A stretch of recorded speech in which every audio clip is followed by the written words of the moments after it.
জীবনে সফল হতে গেলে আপনার মধ্যে ধৈর্য থাকা দরকার। ওইসব সমালোচনা, নিন্দা এগুলো সহ্য করার জন্য ধৈর্য থাকতে হবে। এটাও একটা ট্যালেন্ট ভাই। লোকে তো সমালোচনা করবেই ভাই। যাদের স্বভাব হচ্ছে সমালোচনা করা, তাদের আপনি বুঝিয়ে সুঝিয়ে তর্ক করে, মানে যুক্তি তর্ক দিয়ে বুঝিয়ে কি থামাতে পারবেন? কখনো পারবেন না। ওইসব সমালোচকদের মুখ বন্ধ করতে হলে আপনাকে কর্ম করে দেখাতে হবে, মানে জীবনে সফল হয়ে দেখাতে হবে।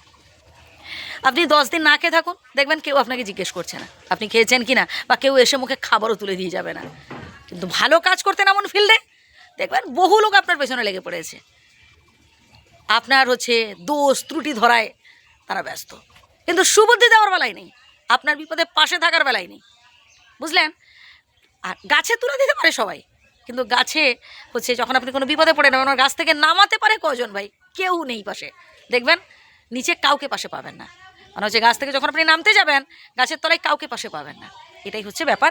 এবার আমাদের ভালো ভালো কাজ করে যেতে হবে, আমাদের ধৈর্য ধরতে হবে, অপেক্ষা করতে হবে।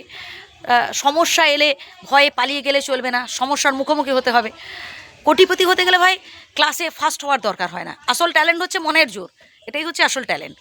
জীবনে এমন বহু ব্যক্তি যারা জীবনে সফল হয়েছেন, বিশাল ইতিহাস লিখে গেছেন, মানে তাদের নিয়ে লেখা হয়েছে এরকম আর কি।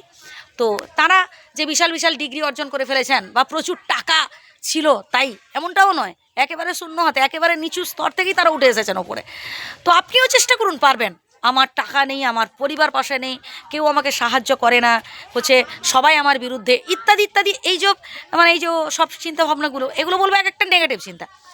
শুধুমাত্র মনের জোর থাকলেই হবে। সমালোচনা, নিন্দা এগুলো সমাজের সব জায়গায় থাকবে। এবার আপনাকে এগুলোকে উপেক্ষা করে সামনের দিকে এগিয়ে যেতে হবে, এগুলোকে ইগনোর করতেই হবে। মনের জোর থাকাতে, এটাই হচ্ছে আসল পাওয়ার। এই মনের জোরটাই হচ্ছে আসল মেডিসিন জীবনে সফল হওয়ার জন্য। এই ওষুধটা যদি আপনি সেবন করতে পারেন আর কি, মনের জোরের কথা বলছি, তাহলে দেখবেন কোনো বাধাই আপনার কাছে বাধা হয়ে উঠবে না। একদম দিলখুশ সামনের দিকে এগিয়ে যেতে হবে, ঠিক আছে? আর যারা অর্থের জন্য, টাকা পয়সার জন্য আপনার সাথে বন্ধুত্ব করতে আসে, সুযোগ সন্ধানী ভাই, তারা কোনোদিনও ভালোবাসার মানুষ হতে পারে না। তারা স্বার্থ ফুরিয়ে গেলে সরে যাবে। আজ আপনার পকেট গরম, আজ আপনার টাকা আছে তাই আপনার চারপাশে ঘুরঘুর করছে, কাল টাকা থাকবে না, পালিয়ে যাবে, আপনাকে চেনেই না এমন হাবভাব দেখাবে। আপনি যে এত উপকার করেছেন অস্বীকার করবে, তাতে মন খারাপ করার কি আছে? আপনি আপনার দায়িত্ব পালন করেছেন, আপনি আপনার কর্তব্য পালন করেছেন, বাকিটা জীবনও যেন আপনি আপনার দায়িত্ব কর্তব্য পালন করে যেতে পারেন।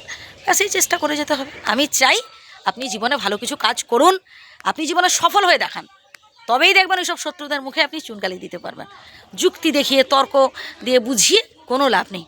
ভালো থাকবেন, সুস্থ থাকবেন, প্রয়োজনে আবারও প্রথম থেকে শুনুন কথাগুলো, উপকৃত হবেন। ধন্যবাদ।